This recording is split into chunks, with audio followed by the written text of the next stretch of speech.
Do you own your business or do you just have a job? We've all been there. Let's make sure that your job turns into the business that you own so you can live the life that you want.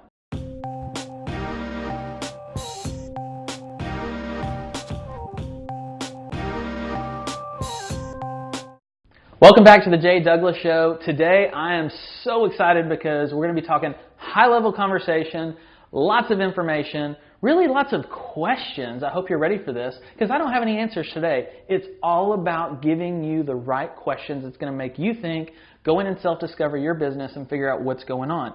And again, this is a high-level conversation for business owners. And guess what? All of you are owning your own business in this real estate game, so pay attention. I'm really talking to some team leaders here too, so I really want to catch your attention. And if you're on a team, maybe you should ask your team leader these questions. Not to criticize them, just say, hey, are you aware of these things? Because it's going to make your businesses better. So let's just dive right in. And I want to say this too. These questions right here come from a lot of places.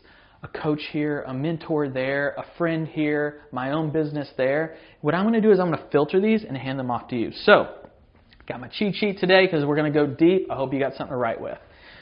First question. I would love for you to know, what are all of your lead sources, every single one of them, all of your lead sources broken down.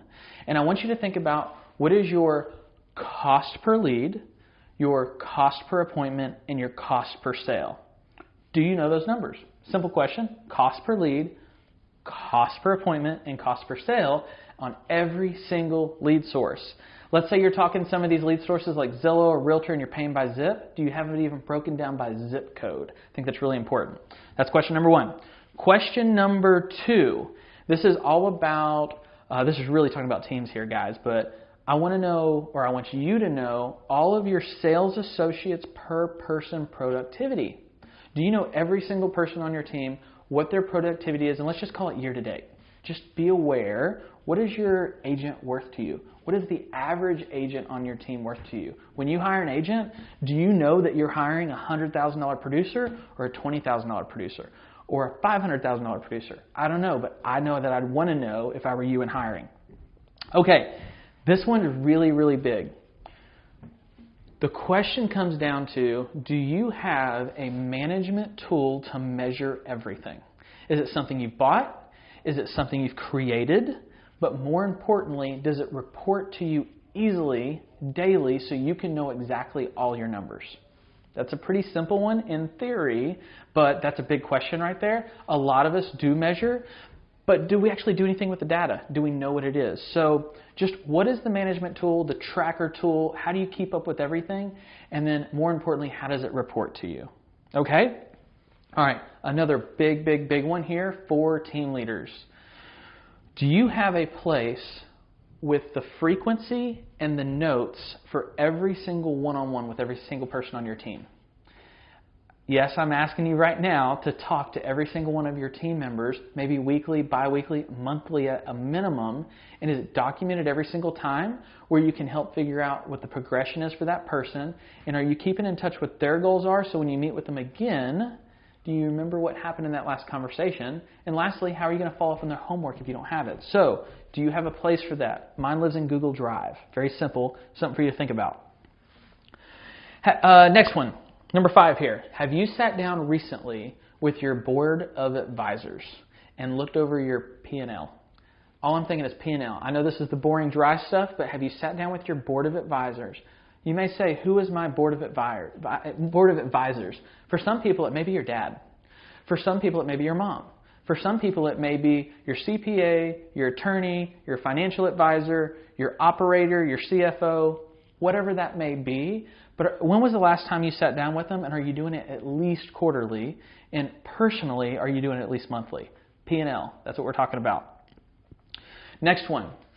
We are sitting here on the fourth quarter, the most important quarter of 2018, and 2019 is right around the corner. Do you have your goals written and agreed upon with your entire team?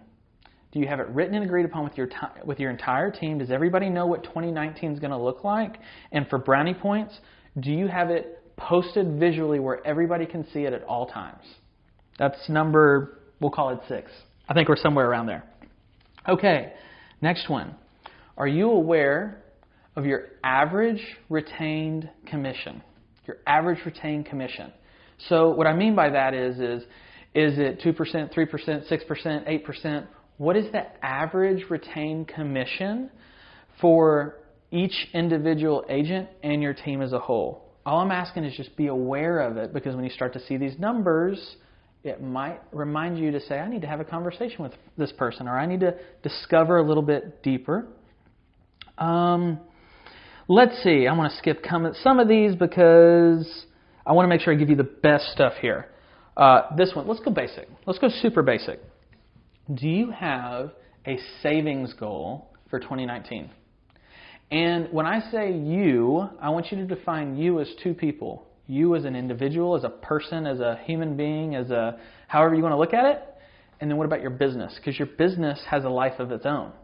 Does your business have a savings goal of its own? And then also on the flip side of that, let's talk a little bit about debt reduction. What's the debt reduction goals look like for you? And what does it look like for your business?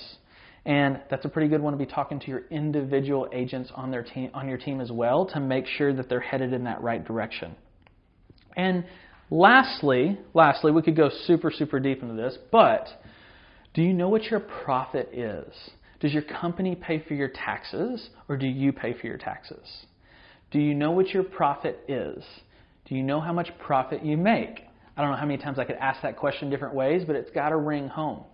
If you are a team leader that is in production, do you think of yourself as an agent on your team, and do you divide that differently? So I'll give you a great example. There are many, many, many, many team leaders out there that are in production, and if they don't sell a house in 2019, they lost money. They're only operating I don't even want to call it a healthy way. They're surviving because they're selling houses. In other words, they should go get a job on somebody else's team, because why have all the headache and stress if your business isn't profitable? So the question is are you profiting as an individual agent if you're in production? And then what is your company profiting as? Let's just call it a 50-50 split for the sake of random numbers here.